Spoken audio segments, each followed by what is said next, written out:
NCERT class 5th का ये पहला चैप्टर है, कैसे पहचाना चींटी ने दोस्त को। ठीक है, चलिए देखते हैं। बस इम्पोर्टेंट पॉइंट जो होते हैं वो हम सिर्फ इसमें देखते रहेंगे। पहला है, तुम एक सोए हुए कुत्ते के पास से गुजरे और झट से उसके कान खड़े हो गए। खाते समय तुमसे कुछ मीठा ज़मीन पर गिर गया और कुछ ही पल में वहाँ चींटियों का झुंड इकट्ठा हो गया। तो इससे क्या होता है कि जानवरों में भी देखने, सुनने, सूंघने और महसूस करने की शक्ति होती है। तो अगर पूछा जाए कि किस किस की शक्ति होती है जानवरों के पास, तो देखने की, सुनने की, सूंघने की और महसूस करने की। कोई जानवर मीलों दूर से शिकार को देख सकता है, कोई हल्की आहट को भी सुन लेता है, कोई जानवर अपने साथी को सूंघ कर ढूंढ लेता है ना। जानवरों की भी अजब दुनिया। तो ये जो लाइन है ये आपकी काफ़ी इम्पोर्टेंट है इस पेज की। चलिए अब हम दूसरे पेज में मूव करते हैं।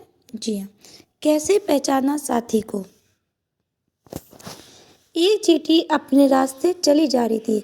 अचानक अपने सामने दूसरी टोली की चींटियों को देखकर वो झट से अपने बिल की तरफ वापस दौड़ आई। बिल के बाहर पहरा दे रही चींटी ने उसे पहचान लिया और बिल में घुसने दिया। तो देखिए, चींटी अपने जो साथी होते हैं उनको पहचानती है कि ये मेरी टोली की है कि नहीं है। ठीक है, चलिए नेक्स्ट देखते हैं पेज। फिर क्या है, बहुत साल पहले एक वैज्ञानिक ने इस तरह के प्रयोग किए कि वो इस नतीजे पर पहुंचे कि चींटियां चलते समय ज़मीन पर कुछ ऐसा छोड़ती हैं जिसे सूंघ कर पीछे आने वाली चींटियों को रास्ता मिल जाता है। तो देखिए कितना इम्पोर्टेंट है कि जो चींटियां चलती हैं एक लाइन में चलती रहती हैं, तो एक चींटी चढ़ी, उसके पीछे क्या करा, छोड़ती हुई चली, तो वो दूसरी चींटी को रास्ता मिल जाता। हाँ, ये मेरी टोली की ही चींटी का रास्ता बनाया के द्वारा रास्ता बनाया हुआ है और वो उसी तरफ चलती रहती है। ठीक है, चलिए फिर क्या आप बता सकते हैं जब तुमने पेंसिल से चींटियों को रास्ता रोका तब उनके ऐसे व्यवहार का क्या कारण था। कुछ नर कीड़े मकोड़े अपनी मादा कीड़े की गंध से उसकी पहचान कर लेते हैं। ये भी काफ़ी इम्पोर्टेंट है। ये देखिए, रेशम का कीड़ा हूँ मैं, अपनी मादा को उसकी गंध से कई किलोमीटर दूर से ही पहचान लेता हूँ। तो अगर कोई पूछे तो रेशम का कीड़ा क्या करता है, अपनी मादा कीड़ा को दूर से पहचान लेता है। फिर है, मच्छर तुम्हारे शरीर की गंध, खासकर पैरों के तलवे की, और तुम्हारे शरीर की गर्मी से तुम्हें ढूंढ लेता है। तो मच्छर कैसे ढूंढते हैं, तो मच्छर मनुष्य के शरीर की गंध, खासकर पैरों के तलवे की और शरीर की गर्मी से ढूंढ लेते हैं। फिर नेक्स्ट है, क्या तुमने कभी कुत्ते को इधर उधर कुछ सूंघते हुए देखा है। कुत्ता क्या सूंघता है होगा। सड़कों पर कुत्तों को भी अपनी जगह बटी होती है। एक कुत्ता दूसरे कुत्ते के मलमूत्र की गंध से जान लेता है और उसके इलाके में बाहर का कुत्ता आया था। देखिए, जो कुत्ता होता है वो मलमूत्र से पहचानता है। जो चींटियाँ होती हैं वो अपने पीछे कुछ छोड़ जाती हैं जिससे सूंघ कर आने वाली चींटियों को रास्ता मिल जाता है। रेशम का कीड़ा, तो रेशम का कीड़ा क्या करता है, मादा को उसकी गंध से कई किलोमीटर दूर से पहचान लेता है। तो ये 3 बहुत इंपॉर्टेंट, आप नोट कर लीजिए पॉइंट्स बना करके। यही एग्ज़ाम में आपसे पूछे जा सकते हैं सीटेट में, और ये डायरेक्टली पूछे जाते हैं। ठीक है, चलिए आई होप आपको वीडियो पसंद आ रही होगी। अगर आपको वीडियो पसंद आ रही है तो आप जल्दी से जो है चैनल को सब्सक्राइब करिए। वीडियो पसंद आ रही है तो लाइक करिए और ज़्यादा से ज़्यादा शेयर करिए। फिर है, ज़्यादातर पक्षियों की आँख उनके सिर के दोनों तरफ होती है। पक्षी ऐसे एक ही समय में 2 अलग अलग चीज़ों पर नज़र डाल लेते हैं। ये देखिए, तो पक्षी एक ही टाइम पर क्या करते हैं, 2 अलग अलग चीज़ों पर नज़र डाल लेते हैं। जब ये बिल्कुल सामने देखते हैं तो इनकी दोनों आँखें एक ही चीज़ पर होती हैं। कितनी इंटरेस्टिंग फैक्ट है। ये पक्षी एक ही टाइम पर लेफ्ट और राइट दोनों का देख लेते हैं, लेकिन जब ये सामने देखते हैं तब इनकी दोनों आँखें क्या होती हैं, एक ही चीज़ पर होती हैं। फिर क्या, कई पक्षी अपनी गर्दन बहुत ज़्यादा हिलाते हैं। जानते हो क्यों।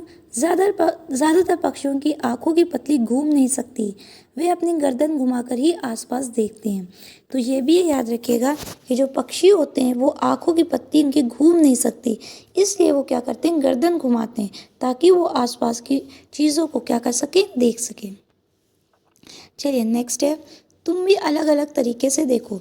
तो आप भी अलग अलग तरीके से देखकर और फिर बताइए कि क्या होता है। चलिए फिर है नेक्स्ट, चील, बाज और गिद्ध जैसे पक्षी हमसे 4 गुना ज़्यादा दूर से देख पाते हैं। बहुत इम्पोर्टेंट ये है लाइन कि चील, कौन कौन से, चील, बाज, गिद्ध, 3 एग्जाम्पल दिए हुए हैं और तीनों आपको याद करने।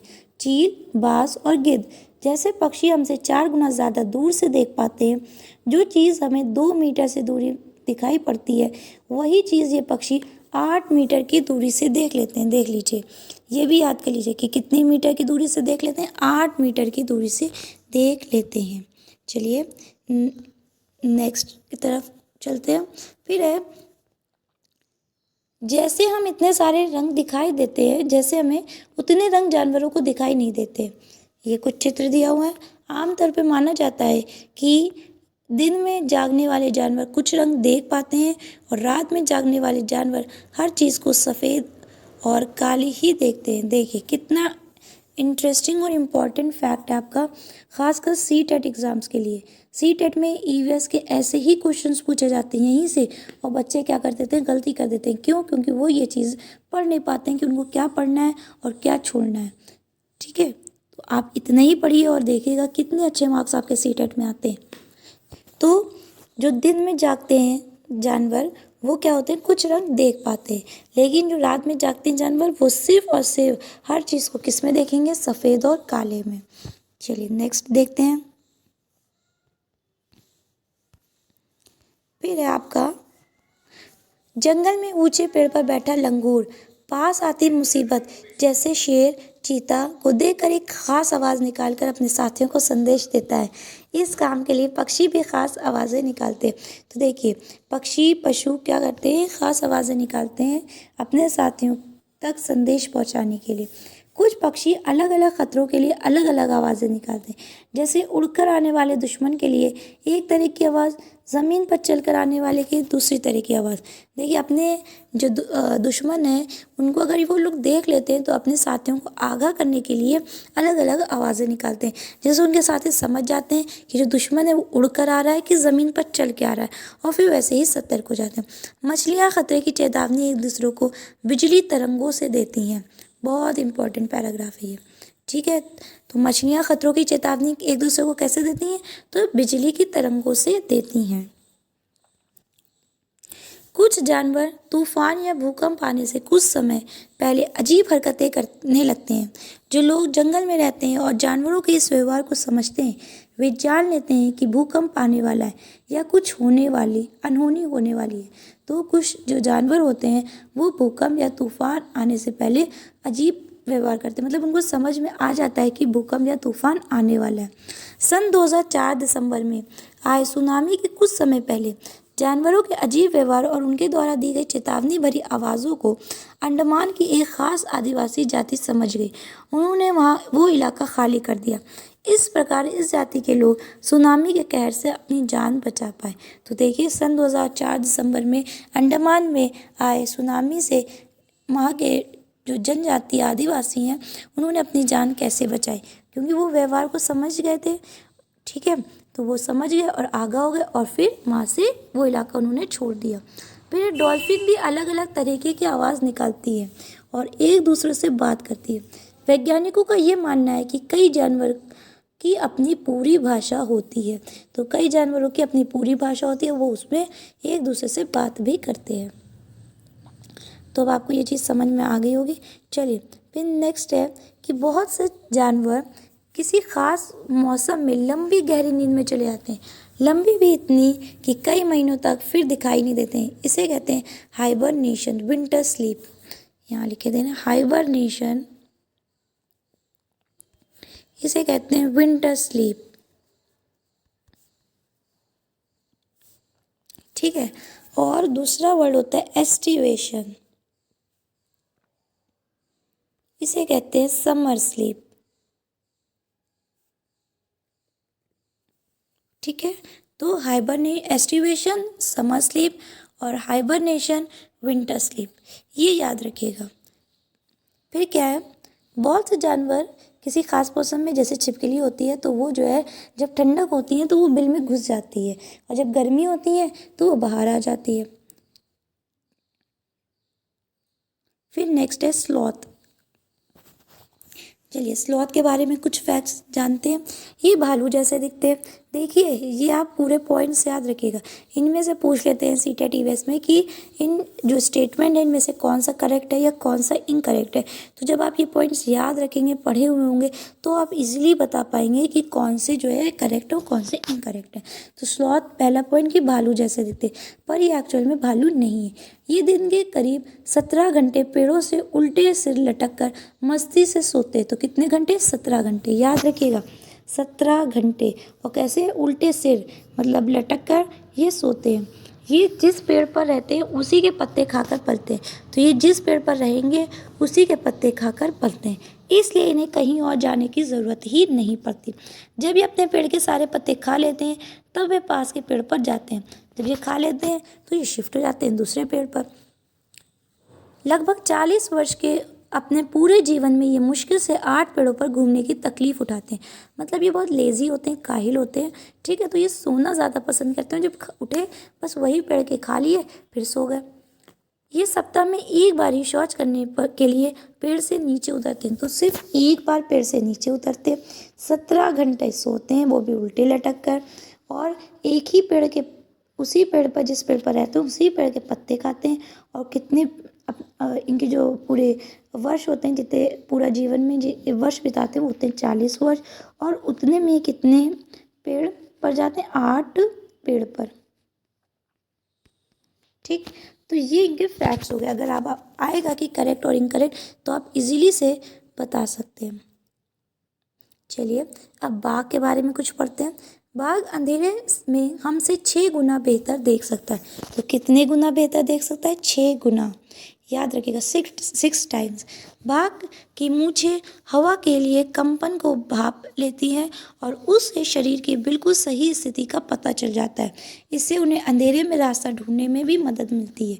तो ये देखिए, जो बाघ की मूंछें होती हैं उससे उनके जो रास्ता ढूंढने होता है अंधेरे में, उसमें मदद मिलती है। बाघ अपने इलाके में मूत्र करके अपनी गंध छोड़ते जाते हैं। ये इलाका कई किलोमीटर बड़ा हो सकता है। एक बाघ किसी दूसरे बाघ के मूत्र की गंध को झट पहचान लेता है। फिर उस इलाके में घुसना या नहीं, ये तो उस बाघ की मर्जी है।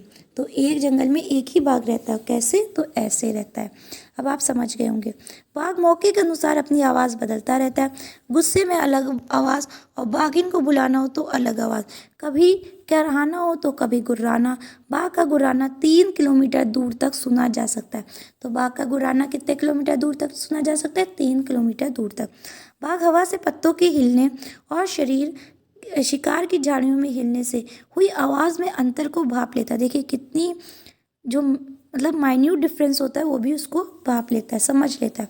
बाघ के दोनों कान बाहर की आवाज़ इकट्ठा करने के लिए अलग अलग दिशाओं में बहुत ज़्यादा घूम भी जाते हैं। तो ये इसके जो कान होते हैं वो घूम भी जाते हैं, ठीक है।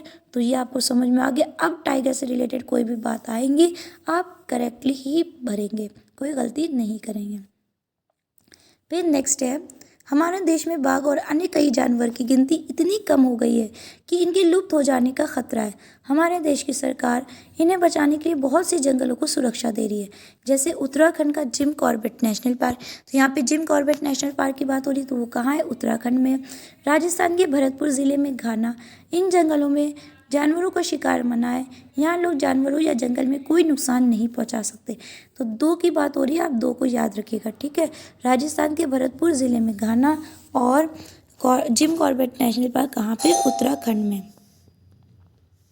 चलिए, आई होप आपको ये चीज़ वीडियो पसंद आई होगी। अगर आपको ये वीडियो पसंद आई है तो जो है वीडियो को लाइक करिए, शेयर करिए और चैनल को सब्सक्राइब करिए।